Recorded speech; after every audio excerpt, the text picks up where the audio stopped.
Assalamualaikum warahmatullahi wabarakatuh. Hakikat akal dan pembagiannya.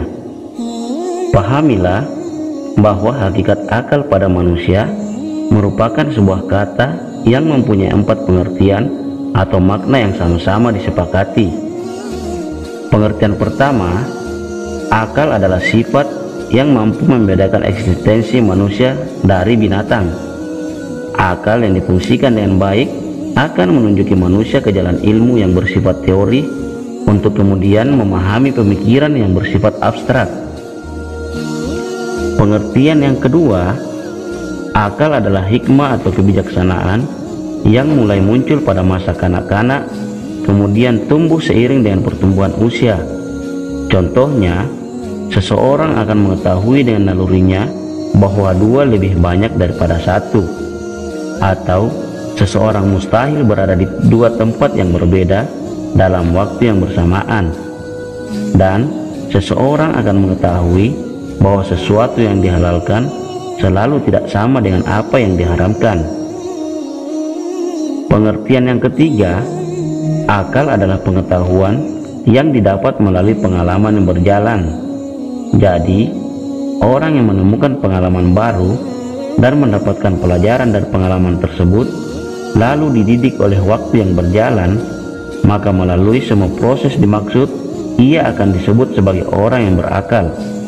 Sebaliknya, orang yang kurang kemampuannya dalam masalah ini disebut sebagai orang yang bodoh. Pengertian yang keempat, ketika daya alami seseorang mencapai suatu tahap di mana ia bisa mengetahui akibat atau hasil dari tindakan-tindakannya serta mampu mengendalikan nafsu seksual yang dimilikinya, maka ia dikatakan sebagai manusia berakal. Seseorang yang mampu melakukan semua itu layak disebut sebagai orang yang cerdas atau pandai, sebab seluruh tindakannya bukan diperintah atau diatur oleh nafsu, akan tetapi oleh tujuan akhir dan tertinggi dari suatu tindakan.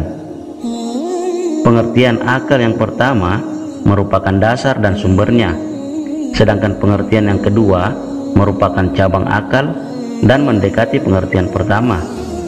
Pengertian yang ketiga adalah ranting dari pengertian pertama dan kedua, sedangkan pengertian yang keempat merupakan hasil tertinggi dari fungsi akal dan menjadi tujuan akhir darinya.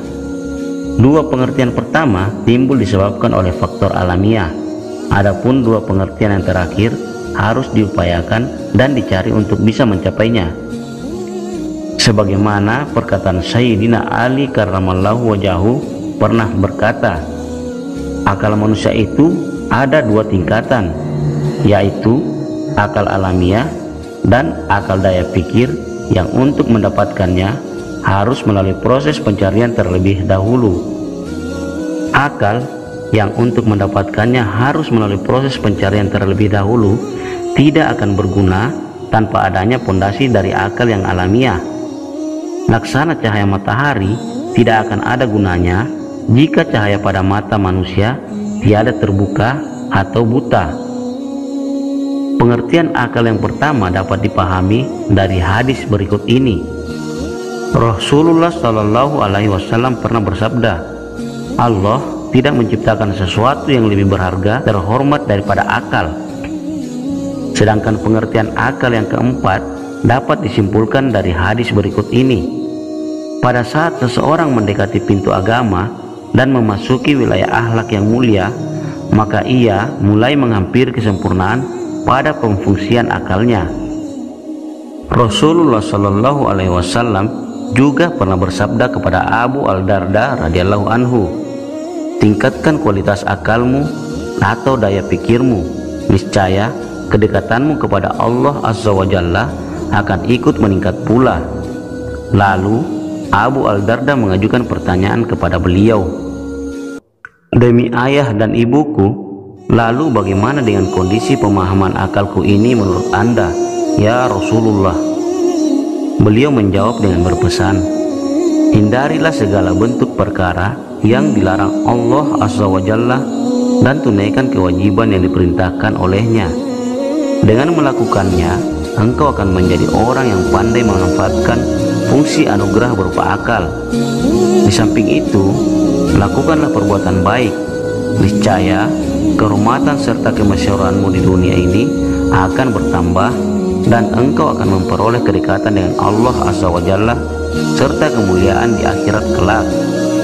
Dari Sa'id bin Al-Musayyab dijelaskan bahwa Abu Hurairah dan beberapa orang sahabat lainnya seperti Umar ibnu Khattab dan Ubay bin Ka'ab radhiyallahu anhu pergi menghadap Rasulullah Shallallahu alaihi wasallam lalu mengajukan pertanyaan, "Ya Rasulullah, siapakah orang yang paling berakal?" Beliau menjawab, "Orang yang bijaksana." Mereka selanjutnya bertanya, "Lalu siapakah orang yang terbaik ibadahnya?" Beliau menjawab, "Orang yang bijaksana." Mereka pun kembali bertanya, "Jika demikian, maka siapakah orang yang termulia di antara manusia?" Jawab beliau, "Orang yang bijaksana." Dan pada akhirnya mereka bertanya, "Bukankah orang yang bijaksana adalah orang yang terbaik amalnya, termasuk kefasihannya, dermawan tangannya, serta mulia derajatnya?" Rasulullah Shallallahu alaihi wasallam menjawab dengan membacakan firman Allah Subhanahu wa taala berikut ini, "Semua yang kalian sebutkan itu merupakan perhiasan dunia, akan tetapi bagi orang yang bertakwa, mereka akan mengejar kepentingan akhirat. Orang yang bijaksana dan orang yang mau menggunakan akal adalah orang yang bertakwa, meskipun di dunia ini ia dipandang hina dan rendah oleh manusia lain." Rasulullah Shallallahu alaihi wasallam juga pernah bersabda, "Orang yang bijaksana adalah orang yang beriman kepada Allah Subhanahu wa taala, membenarkan serta menaati Rasulnya." Menjadi semakin jelas di sini bahwa akal adalah sebutan untuk insting alamiah. Namun, perwujudan dari kerja akal dapat diketahui dan dipahami dari apa yang dimunculkannya. Orang berakal adalah orang yang paling bertakwa kepada Allah Subhanahu wa taala, sebab ketakwaan kepada Allah adalah buah dari akal yang difungsikan dengan benar. Jadi, kata akal jika diterapkan pada buah atau hasilnya akan menjadi semacam sifat alamiah yang dimiliki oleh setiap manusia. Ilmu dan pengetahuan tidak berasal dari luar, keduanya berasal dari balik akal yang merupakan sumber alamiah, seperti air yang tersembunyi di dalam tanah.